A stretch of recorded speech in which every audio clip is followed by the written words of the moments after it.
तो हेलो दोस्तों, स्वागत है आपका मेरे यूट्यूब चैनल में quick to learn. So today we will discuss about what is operating system and the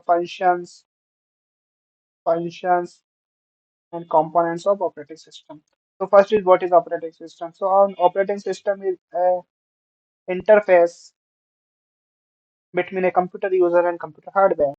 तो ऑपरेटिंग सिस्टम क्या है? आपका एक क्या इंटरफेस प्रोवाइड इंटरफेस है जो कि क्या करता है? आप इंटरफेस जो कि आप करते हो क्या, user, computer users and the hardware के बीच में आपका एक इंटरफेस प्रोवाइड करता है ये आपका। ठीक है।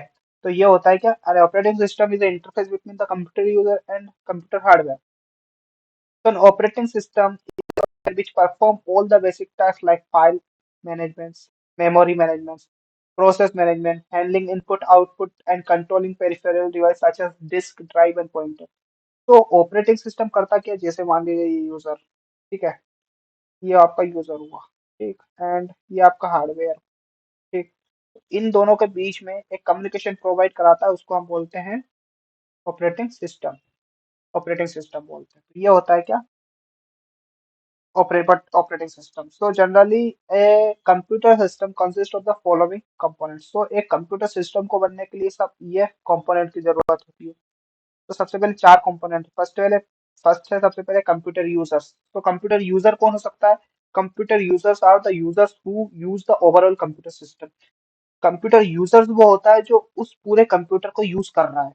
तो हम उसको बोल सकते हैं कंप्यूटर यूजर्स। जैसे ये एक कंप्यूटर है, ठीक, ये अदर कंप्यूटर है। तो इस कंप्यूटर को जो यूज कर रहा है वो इसका यूजर होगा। लेकिन पूरे कंप्यूटर को यूज करना चाहिए, साथ में माउस वगैरह सब। ऑपरेटिंग सिस्टम उसको बोलते हैं हम क्या, यूजर। एप्लीकेशन सॉफ्टवेयर वो सॉफ्टवेयर होते हैं जिसको आप डायरेक्टली परफॉर्म करते हो कुछ डिफरेंट एक्टिविटीज, लाइक आप you are if you are a coder and you are coding in Python language, so you can download the IDE of Python like PyCharm, okay, and the Visual Studio Code like that. So this is the application software। उस application software की जरूरत पड़ेगी आपको। तो सबसे पहले क्या, आप ये मान लीजिए आपका कंप्यूटर, ठीक, यहाँ पे आपने विजुअल स्टूडियो कोड डाउनलोड किया, तो ये क्या होगा, इसमें आप क्या करोगे, ये हो गया आपके एप्लीकेशन सॉफ्टवेयर। तो एप्लीकेशन सॉफ्टवेयर होगा, ठीक है। सो इसकी जरूरत होगी आपको कम्युनिकेट करने के लिए किसी भी चीज से। तो ये होता है कि आपका एप्लीकेशन सॉफ्टवेयर होगा। अब एक्सेल फाइल हो गई, एक्सेल वाला हो गया जो आप एम एस एक्सेल यूज करते हो, एम एस वर्ड आप यूज कर सकते हो, एंड लाइक गेम्स खेलते हो तो वो भी आप एक एप्लीकेशन सॉफ्टवेयर है, ठीक। अब उसके बाद आता है सिस्टम सॉफ्टवेयर। क्या होता है?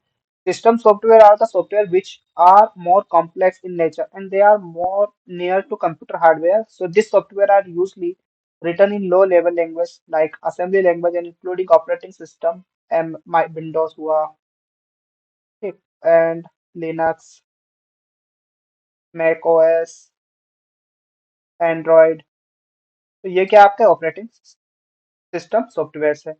और मैक ओएस एंड आईओएस, ये क्या है आपके कुछ ऑपरेटिंग सिस्टम है जिनकी आपको जरूरत पड़ती है आपके हार्डवेयर से कनेक्ट होने के लिए। उसके बाद computer computer hardware. So computer hardware क्या हो सकते हैं? सबसे पहले monitor, keyboard, CPU, disk, memory. तो ये सब क्या होते हैं? ये सब होते हैं आपके कंप्यूटर हार्डवेयर। तो अब ऑपरेटिंग सिस्टम फंक्शंस क्या प्रोवाइड करता है, मतलब वो एक ऑपरेटिंग सिस्टम हुआ आपके में।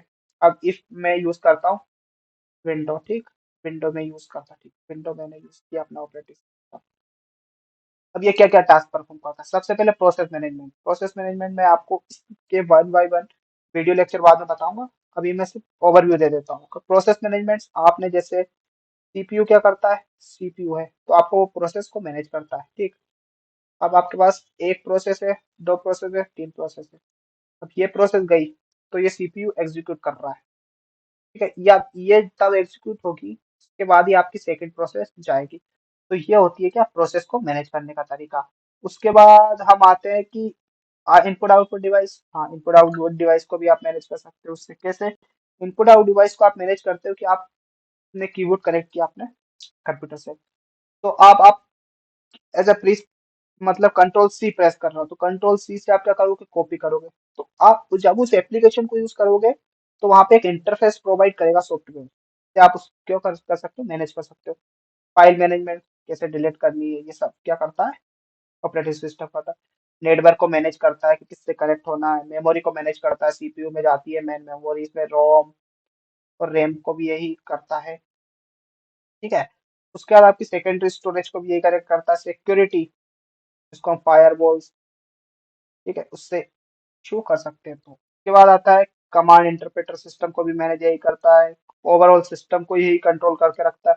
जॉब काउंटिंग, इसका काम होने के बाद ये जाएगा, दूसरा काम होने के बाद ये जाएगा। तो इस तरह क्या आपकी जॉब काउंट अकाउंटिंग भी कौन करता है? ऑपरेटिंग सिस्टम करता है। उसके बाद error detection and correction, error detection and correction भी एक इंपॉर्टेंट पार्ट है ऑपरेटिंग सिस्टम के अंदर, वो भी मैं आपको आगे बताऊंगा। And coordination between other software and user, so ये क्या करता है कि अदर सॉफ्टवेयर आपने यूज किए उसको भी कोऑर्डिनेट प्रोवाइड करता है यूजर के एंड सॉफ्टवेयर के बीच में। ठीक। और कुछ अदर इंपॉर्टेंट टास्क भी ये परफॉर्म करता है। तो ये होता है, एक ओवरव्यू हो गया आपका ऑपरेटिंग सिस्टम और उसका। तो थैंक यू गाइस, अगर आपको मेरा लेक्चर अच्छा लगा हो तो सब्सक्राइब करें।